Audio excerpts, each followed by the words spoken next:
We saw recently the protests at DCU whenever you had that honorary graduation. Yeah. People talking how you were the architect of this financial crisis. Where does that sit with you when you hear young people and when we see what is going on with the financial and the housing crisis at the moment? You know, listen, it was an international financial crisis.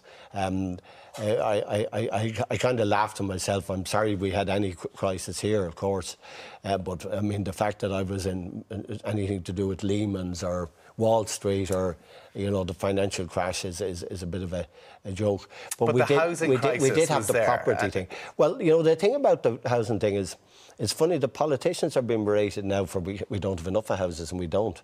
In my day, I was berated because we were building 70,000 a year. And in my view, to be honest, Tommy, you know, the financial crash stopped it for a few years. We ran all the developers and builders out of town. It didn't stop it for a decade. But we did hand it over, like, you know, when the country was able to build, and we're talking when we had no money, you know, back in Lamassian politics, when we were able to build up to 70,000 houses, and now we can't get 10, 15,000 houses built, and we're handing things over to corporate landlords, vulture funds. It's something that did happen, you know, during your time, when it was, you know, free market economics, and we're, oh, look at us, we've got all this money. Like, you have to sit there and go, what's happened when we've got the homeless figures that we've the highest we've ever had? Yeah, and I think, I mean, you saw what the Taoiseach said last night. We need probably about 50,000 houses a year. When back 15 years ago now, 2008, that was still the figure. It was 45,000 houses a year. My view is, but we went from building 70,000 houses to 7. I don't think that was necessary at the time. There was a few years where it was, because there was a crash, and there was a crash in most parts of the world. It was a crash right across the United States.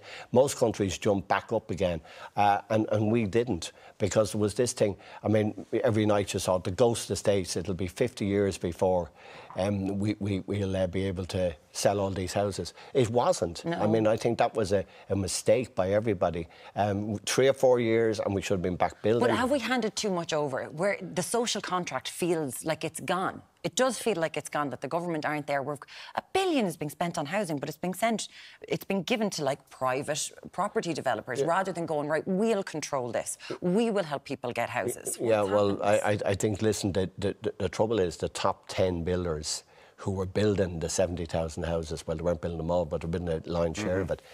Most of them are off the stage. There's only 1 or 2 of them left.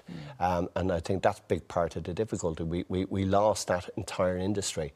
And I accept that between 2008 2012, there was a problem, but I think we should have been back far faster into the game.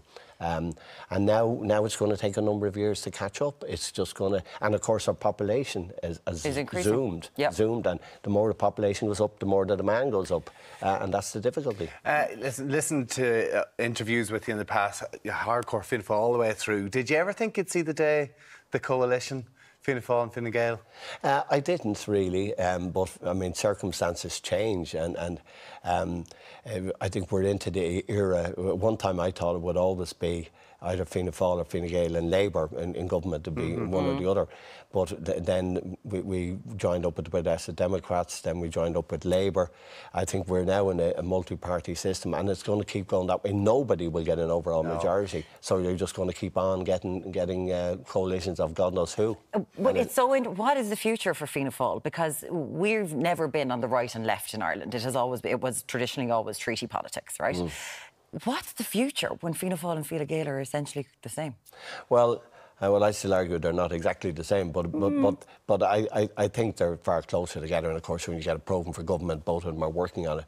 But we're probably moving to a more a right or left position as other parties. But what's happening around Europe now is that's breaking down. A lot of them had right and left, and now they're breaking back down again. And you're getting back into either right-wing parties or left-wing parties. I think Ireland will always be a bit unique. I don't think we have a strong right and have a strong left. I don't think any of the parties are really strong right or strong left. But do you see an amalgamation between the two and end of Fine Gael and Fianna Fáil? It could happen, but I'll be long gone. I was about to say. I'll be long gone, and I'll be unlikely to be voting for it.